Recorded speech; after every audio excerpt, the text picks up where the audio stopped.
হবিগঞ্জের মনতলায় চট্টগ্রাম থেকে সিলেটগামী তেল ভর্তি ট্রেনের 5টি ওয়াগন এবং একটি গার্ড ব্রেক লাইনচ্যুতির ঘটনায় 15 ঘণ্টা ধরে সিলেটের সাথে সারা দেশের রেল যোগাযোগ বন্ধ। রাত থেকে উদ্ধার কার্যক্রম চলছে।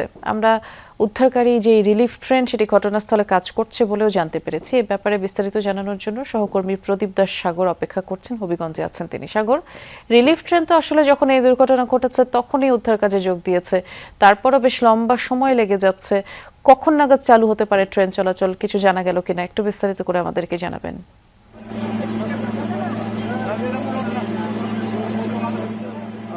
আসলে এখন পর্যন্ত কাজের যে অগ্রগতি সে অনুযায়ী রেল কর্তৃপক্ষ যারা এখানে রয়েছেন তারা যে মনে করছেন যে ঘন্টা দেড়েকের মধ্যে উপযোগী করতে পারবেন, তারপর তারা একটি ট্রায়াল চলাচল করবেন, তারপর আসলে তারা এটি রেল চলাচলের জন্য স্বাভাবিক অবস্থা হিসেবে উন্মুক্ত করে দিবেন।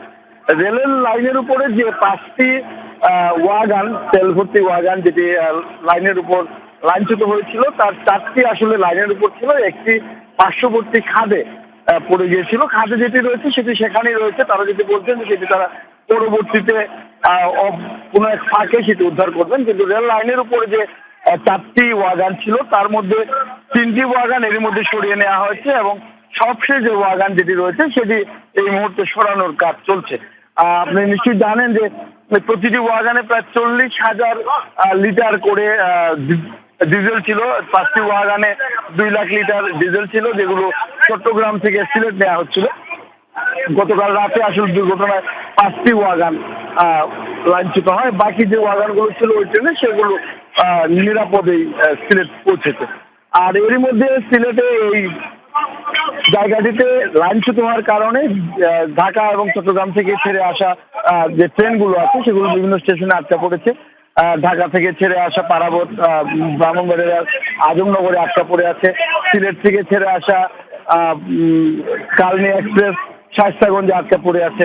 এই ধরনের পার্শ্ববর্তী যে স্টেশনগুলো রয়েছে সেখানে রয়েছে। আর এখানে উৎসুক জনতার একটি ভিড় আমরা দেখতে পাচ্ছি। সেটি নিয়ন্ত্রণে সেনাবাহিনী, বিজিবি, পুলিশ সদস্যরা তারা আসলে গতকাল রাত থেকে অক্লান্ত পরিশ্রম করছেন। এবং আপনি জানেন গতকাল রাতে যখন